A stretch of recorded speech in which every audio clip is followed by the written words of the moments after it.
ఏమైంది నా చిట్టి తల్లి? స్కూల్ నుంచి వచ్చిన దగ్గర నుంచి అలా ఏదో కోల్పోయిన దానిలాగా నీరసంగా ఉన్నావు. ఏమైందమ్మా? స్కూల్లో ఎవరన్నా ఏమన్నా అన్నారా ఏంటి? మీ నాన్నని రానివ్వు, మీ నాన్నతో చెప్పి వాళ్ళ సంగతి చూద్దాము. నువ్వింకా భోజనం కూడా చేయలేదు. రామ్మా, నా చేత్తో నీకు అన్నం తినిపిస్తాను అని ప్రేమగా నానమ్మ సుధని బతిమలాడుతూ ఉంటుంది. కానీ సుధ ఏం మాట్లాడకుండా అలాగే నిలబడి ఉంటుంది. అదేమీ కాదు నానమ్మ, స్కూల్లో రేపు పేరెంట్స్ మీటింగ్, అందరికీ అమ్మ నాన్న అందరూ వస్తారు. కానీ నాకు మాత్రం నాన్న ఒక్కడే వస్తాడు కదా, అమ్మ ఎందుకని రాదు? నువ్వు చెప్పావు కదా కొద్ది రోజుల్లోనే మన అమ్మ మన ఇంటికి వస్తుంది అని. కానీ అందరూ మీ అమ్మ లేదు, మీ అమ్మ దేవుడి దగ్గరికి వెళ్ళిపోయింది అని నన్ను ఎగతాళి చేస్తూ ఉంటారు. కానీ నువ్వు మాత్రం కొద్ది రోజుల్లోనే మీ అమ్మ నీ దగ్గరికి వస్తుంది అని చెప్తావు. అందుకే నేను ఇలా ఉన్నాను. మా అమ్మ వచ్చే వరకు నేను భోజనం చేయను అని సుధా జాలిగా మాట్లాడుతుంది. ఇప్పుడు కాంతమ్మ మనసులో, ఓసిన బంగారు మనవరాలా, మీ అమ్మ చనిపోయిందని నీకు ఎలా చెప్తే అర్థమవుతుంది? నాకు ఏం చెప్పాలో కూడా అర్థమే కావడం లేదు. నేనేం చెప్పినా నీది అర్థం చేసుకునే వయసు కాకపోయే. మీ నాన్న రెండో పెళ్లి చేసుకుంటే దాన్ని మీ అమ్మ అని చూపిద్దామనుకుంటే వాడేమో పెళ్ళికి సాసేమీరా అంటున్నాడు అని మనసులో అనుకుని పైకి ఇలా అంటుంది. చూడమ్మా నా బంగారు తల్లి, ఇంకా కొద్ది రోజుల్లోనే మీ అమ్మ మీ ఇంటికి వస్తుంది. నేను మాటిస్తున్నాను కదా, ఒక్క ముద్ద అన్నం తినమ్మా అంటుంది. అలాగే నానమ్మ, నువ్వు చెప్తున్నావు కాబట్టి ఈ ఒక్కసారికి నీ మాట వింటాను. కానీ కొద్ది రోజుల్లో అమ్మ మన ఇంటికి రాలేదు అంటే నేనే అమ్మ దగ్గరికి వెళ్ళిపోతాను అని చాలా ఏడుస్తూ చెప్తుంది సుధా. తప్పమ్మా, అలా మాట్లాడకూడదే. అమ్మ దగ్గరికి వెళ్తానని ఎప్పుడు అనకూడదు. అమ్మే నీ దగ్గరికి వస్తుంది. ఆ దుఃఖాన్ని మేమింకా మర్చిపోలేదు. మాకు ఇంకో కడుపు కోత నువ్వు పెట్టొద్దే. మీ నాన్నతో చెప్పి మీ అమ్మని త్వరగా తీసుకురమ్మని చెప్తాను. మీ అమ్మ ఖచ్చితంగా వస్తుంది. నువ్వు ఒక్క ముద్ద భోజనం చేసి పడుకో అని మనవరాలికి సర్ది చెప్తుంది.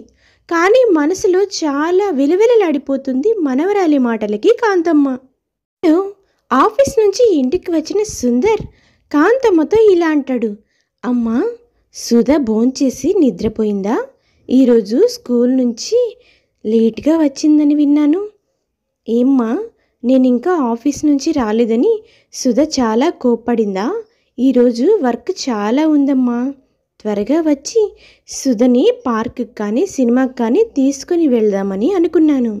కానీ వర్కే సరిపోయింది. రేపు ఖచ్చితంగా సుధని బయటికి ఎక్కడికన్నా తీసుకొని వెళ్తానమ్మా. చూడరా సుందరు, నేను చెప్పేది జాగ్రత్తగా విను. సుధ చాలా అల్లాడిపోతుందిరా. తల్లి ప్రేమ కోసం తల్లడిల్లాడిపోతుంది బిడ్డ. అందరికీ తల్లులున్నారు, తనకే ఎందుకు లేదా అని తను అర్థం చేసుకునే వయసు కూడా కాకపోయే నేనా ముసల్దాన్ని. తొమ్మితే పోయే ప్రాణం. ఎప్పుడు ఉంటానో ఎప్పుడు పోతానో తెలియదు. నువ్వు త్వరగా పెళ్లి చేసుకొని అమ్మాయిని సుధకి తల్లిని చెయ్యాలిరా. ఎంత తండ్రున్నా నాన్నమ్మున్నా తల్లి దారి రాదు. అది పాపం తల్లి ప్రేమని కోరుకుంటుంది. ఈరోజు సుధ ఏమందో తెలుసా? మీరు మా అమ్మని తీసుకురాకపోతే నేనే మా అమ్మ దగ్గరికి వెళ్తానందిరా. ఆ చిట్టి గుండె బద్దలు కాకముందే నువ్వు మీ మరదల్ని పెళ్లి చేసుకోరా.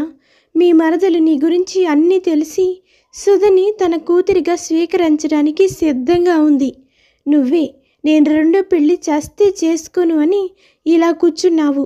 ఇప్పుడు నీ కూతురు మాట్లాడిన మాటలకైనా సరే నీ గుండె కరగకపోతే నువ్వు తండ్రిగా ఎంత ప్రేమ చూపించినా సరే సుధ మనసులో మాత్రం నువ్వు మంచి తండ్రివి కాలేవు. నిర్ణయం నీదే. నీ బిడ్డ భవిష్యత్తు నీ చేతిలోనే ఉంది. అమ్మ, నీకన్ని విషయాలు తెలుసు కదే. నేను సుధ వాళ్ళమ్మని ప్రేమించి పెళ్లి చేసుకున్నాను. తనని నేను మర్చిపోలేకపోతున్నాను. అలాంటప్పుడు నేను రెండో పెళ్లి చేసుకొని వచ్చిన అమ్మాయిని కూడా బాధ పెట్టమంటావా? వచ్చిన అమ్మాయి సుధని కన్నతల్లిలాగా చూసుకుంటుందని ఏంటమ్మా గ్యారంటీ? అప్పుడు సుధ ఇబ్బంది పడదా? ఇప్పుడు పడే ఇబ్బంది కన్నా అప్పుడు పడే ఇబ్బంది చాలా దారుణంగా ఉంటుందమ్మా. అందుకే నేను రెండో పెళ్లి వద్దు అని చెప్తున్నాను. చూడరా, నీ మరదలు నిర్మల గురించి నాకంతా తెలుసు. తనకి సుధంటే చాలా ఇష్టం. కావాలంటే అది పిల్లలు పుట్టకుండా ఆపరేషన్ చేయించుకోవడానికైనా సిద్ధంగానే ఉంది. దానికి నువ్వంటే చచ్చేంత ప్రేమ. అలాంటి దాన్ని వదులుకున్నావంటే ఇంక సుధకి తల్లిలాగా నువ్వెవ్వరిని తీసుకొని రాలేవు. నేను చెప్తున్నాను కదా, నిర్మలని పెళ్లి చేసుకోరా, నీ జీవితం సంతోషంగా ఉంటుంది. నేను కూడా ముసలిదాన్ని అయిపోతున్నాను. ఇక ఇంటి పనులు నేను చేయలేకపోతున్నాను రా. నాకు కూడా ఒక మనిషి తోడు కావాలి. తల్లిగా నిన్నడిగే నా చివరి కోరిక ఇదేరా. నిర్మలని పెళ్లి చేసుకుని ఈ ఇంటికి కోడలిగా తీసుకునిరా. సరేనమ్మా, నేను ఆలోచించుకొని చెప్తాను. అప్పుడే నువ్వు ఎటువంటి నిర్ణయాలు తీసుకోవద్దు అని సుందర్ చాలా చిరాగ్గా లోపలికి వెళ్తాడు. అలాగే సుందర్ సుధ గదిలోకి వెళ్తాడు. సుధ అక్కడ ఏడుస్తూ నిలబడి, నాన్న, నువ్వు అమ్మని ఎప్పుడు తీసుకుని వస్తావు? పిల్లలందరూ నన్ను మీ అమ్మ లేదు, దేవుని దగ్గరకు వెళ్ళిపోయింది, మీ అమ్మ జీవితంలో నీ దగ్గరికి రాదు అని ఎగతాళి చేస్తున్నారు. నాన్న, నాకు అమ్మ కావాలి నాన్న. నాకు ఎలాగైనా అమ్మని తీసుకునిరా, లేదా నన్నే అమ్మ దగ్గరికి తీసుకుని వెళ్ళు. అలా మాట్లాడకు తల్లి. మీ అమ్మని త్వరలోనే మన ఇంటికి తీసుకొని వస్తాను. ఈరోజు నేను నీకు మాటిస్తున్నాను. నువ్వేమీ దిగులు పడద్దు అని సుధకి ధైర్యం చెప్పి సుందర్ అక్కడి నుంచి ఏడుస్తూ బయటికి వస్తాడు. సుందర్ ఏడుస్తూ బయటికి వచ్చి తల్లితో ఇలా అంటాడు, అమ్మా, నువ్వు చెప్పింది నిజమేనమ్మా. సుధ మనసు చాలా గాయపడింది. పసిపిల్లల హృదయాల్ని ఎక్కువగా గాయపరచకూడదు. తనకిప్పుడు తల్లి ప్రేమ కావాలి. నువ్వు వెళ్ళి నిర్మల వాళ్ళ అమ్మా నాన్నతో మాట్లాడు. అత్తయ్య మావయ్య ఒప్పుకుంటే నేను నిర్మలని పెళ్లి చేసుకుంటాను.